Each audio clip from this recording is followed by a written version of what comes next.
ሰላም ሰላም ቤተሰብ እንዴት ናችሁ? ደህና ናችሁ? ከኔ ጋር እግዚአብሔር ይመስገን ሁሉ ሰላም ነው። ቤተሰብ እንግዲህ እዚህ ጋር ቤት እያጸዳው ነው፣ እንደሚታዩት ነው። ቤቱን ፏፏሽ እያደረግኩ ነው። ቤቱ በጣም ትልቅ ነው። ትንሽ ደግሞ ቆሽሿል። ታውቃላችሁ እኔ ብቻዬን ነኝ፣ ሌላ ሰራተኛ ምናምን የሚያግዘኝ ሰው የለም። በጣም ቤቱ ትልቅ ነው። ምድርና ፎቅ ላይ ነው የሚሰራው። ቤተሰብ እኔ የምላችሁ ማለት ነው እንደ እኔ ቆይ አስባችሁ ታውቃላችሁ? እኔ አንዳንዴ ማለት ነው ፈጣሪ ሆይ ቆይ ለምንድን ነው ለነሱ ይሄን ያህል ቤት ሰጥተህ ለኔ አንድ ክላስ ያሳጣኸኝ? የእውነት በቃ ይሄ ቤት ተዘግቶ ነው የምውለው። የሚኖርበት ሰው የለም ምን የለም፣ ግን ይጸዳል። ምን ይላል አንዴ ከላይ አንዴ ከታች እያልኩ በቃ የሆነ ጉልበት ያለቀ እኮ። እዚህ ጋር ራሱ ልወርቅ ነው መሰለኝ። እና ቤተሰቦቼ እዚህ ጋር ደግሞ የሆነ ትምህርት ይሆናችኋል ምክርም ይሆናችኋል ብዬ አመጣሁት። አጠር ያለች ጓደኛዬ ታሪክ ነው የነገረችኝ፣ ያጫወተችኝ ታሪክ ነው። ቤተሰብ ራሳችሁን ጠብቁ። በመጀመሪያ እግዚአብሔር ይጠብቃችሁ፣ ራሳችሁንም ጠብቁ። ባለ ታሪኳ ጓደኛዬ ናት። እንግዲህ ባለ ትዳር ናት። ከዚህ በፊት 4 አመት ሰርታ ወደ ሀገሯ ገፍታ ባል አግብታ 2 አመት ከባሏ ጋር ኖራ ተመልሳ ወደ ስደት ተሰደደች። አሁን ደግሞ 4 አመት ሰርታ ወደ ሀገሯ ልትገባ 6 ወር ብቻ ነው የቀራት። 6 ወር ብቻ ነው የቀራት። የሰራችውን ብር ለባሏ ልካ ቤት ምናምን ተሰርቶላት ምናምን እሱም ስራ እየሰራ ነው። ሆኖም ግን እንደኛ እዚህ ስደተኛ አንድ ልጅ አለች። ከዚህ ወደ ኢትዮጵያ ከሄደች ገና ወርም አልሞላትም እና ሄዳ ከባለ ትዳሯ ጋር ትለጠፋለች ማለት ነው። ባለ ትዳር መሆኗን እያወቀች ሚስቷ ደግሞ ውጪ ሀገር እንዳለች ታውቃለች። ብዙ ነገር ማለት ነው።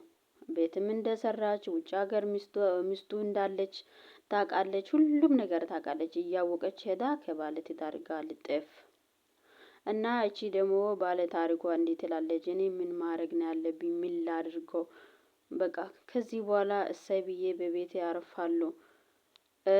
በቃ ከዚህ በኋላ ደስተኛ ሆኜ እኖራለሁ ብዬ ደስታውን አጣጥሜ ሳልጨርስ ምንድነው ፈጣሪ ግቢዳ ጣለብኝ?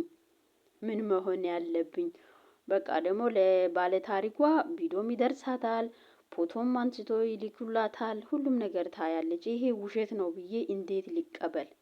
እንዴት ልመነው ትላለች።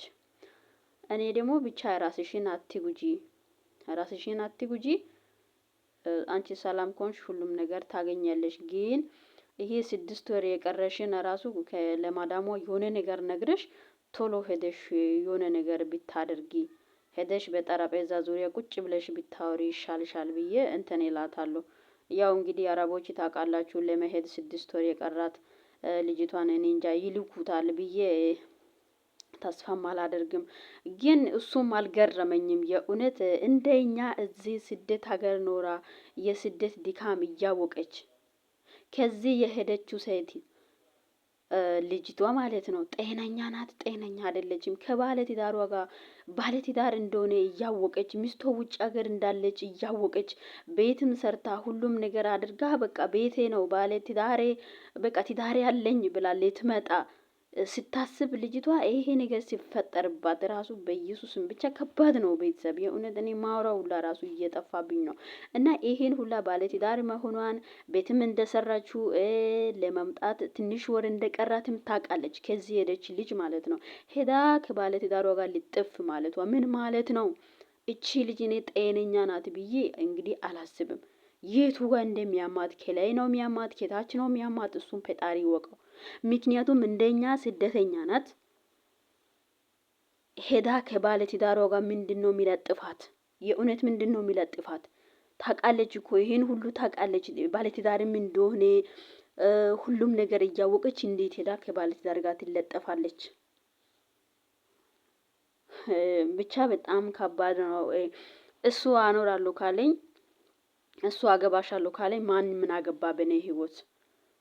በቃ ማውራት ከፈለገች መታ ከሱ ጋር ታውራ እንጂ እሱ አገባሻለሁ አኖርሻለሁ እያለኝ ነው። ማን ምን አገባችሁ በኔ ህይወት ብላ በቃ ሰው አንቺ አብደሻል እንዴ? ለምንድነው ከባል ትዳር ጋር የምታሪው? እንዳንቺ ያላገባ ወንድ የለም እንዴ? ፈልገሽ አታገቢም? ማውራት ከፈለግሽ ፈልገሽ አታወሪም እንዴ? ለምን ከባለ ትዳር ጋር ሄደሽ ትለጠፊያለሽ? ብሎ ሰው ሲወቅሳት ምን አገባችሁ? በኔ ህይወት እናንተ ምን አገባችሁ? ምን ያገባችኋል? ብላ የሆነ ትፈጣለች። የሆነ ፍጥጥ የሆነ ፈጣጣ ነገር ናት። የእውነት ምን አይነቷ ነች?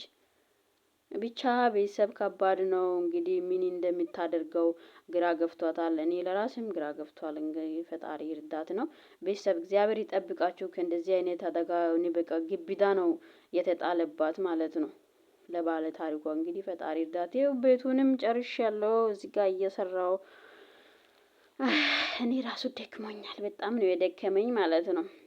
እና እኔ የቻልኩትን በቃ አይዞሽ ራስሽን ጠብቂ፣ የሆነ መጥፎ ነገር እንዳታደርጊ፣ በቃ 6 ወርም ችለሽ ወይ ጭረሽ ወይ እንደምንም ሆነሽ በቃ ማዳሟን ትኬት አስቆርጠሽ መሄድ አለብሽ ምናምን እያልኳት ነው፣ እያጽናናዋት ነው። ግን ፈጣሪ አጽናት፣ እኔ አልችልም የእውነት ይሄ ነገር በጣም ከባድ ነው። ወይኔ ቤት ይሄ ቤት ነው አሁን ቀይ የቤት መንግስት ነው የሚመስለው። እንደ እኔ ሀሳብ ካላችሁ እስኪ እዚህ ጋር ጻፉልኝ። እኔ አንዳንዴ አንድ ክፍል አሳጥተኝ እዚህ እንግዲህ ሰው ማይኖርበት ተዘግቶ የሚውልበት ተዘግቶ የሚያድርበት እንግዲህ በቃ ብቻ ከባድ ነው። የኔ አስተሳሰብ ራሱ ይገርማል። ውዶቼ እንግዲህ ላይክ ሰብስክራይብ አዎ ሰብስክራይብ አድርጉልኝ፣ ላይክ አድርጉልኝ። እናንተ ላይክ ስታደርጉ ሰብስክራይብ ስታደርጉ ኮሜንት ስትጽፉ እኔንም ያበረታተኛል ማለት ነው። በሰብ እንግዲህ እንደሰምታችሁ ነው እንደሰማችሁት ነው። ያው እንግዲህ ፈጣሪ አዝናት። እኔ ምንም ምለው ነገር የለም። እስኪ እናንተም ደስ የሚል ኮሜንት ጻፉላት። እንግዲህ ይሄን ኮሜንቷም ታያለች፣ እኔም ገብቼ አነባዋለሁ። ቤተሰቦች እንግዲህ እንደሚታዩት ነው። እዚህ ጋር ቀን ሙሉ ቤቱን እያጸዳው ወደዛ እያልኩ ቤት ውስጥ እየተራራጥኩ ነው። እንግዲህ ድክምክም ብሎኛል። አቅሜ ያነሰኩ ሁኔታ አቅሜ ያልነሰ ጉልበቴ ደከመኝ። በቃ ብቻ በጣም ከባድ ነው። እንግዲህ የማዳም ቤት የምታጸዱት የማዳም ቅመሞች እንግዲህ ራሳችሁን ጠብቁ። በደንብ ምግባችሁን ብልት አድርጋችሁ ጠጥታችሁ ምናምን በቃ ኃይል አግኝታችሁ ነው መስራት ያለባችሁት ማለት ነው። እንግዲህ ቤተሰቦች ደህና ቆዩ።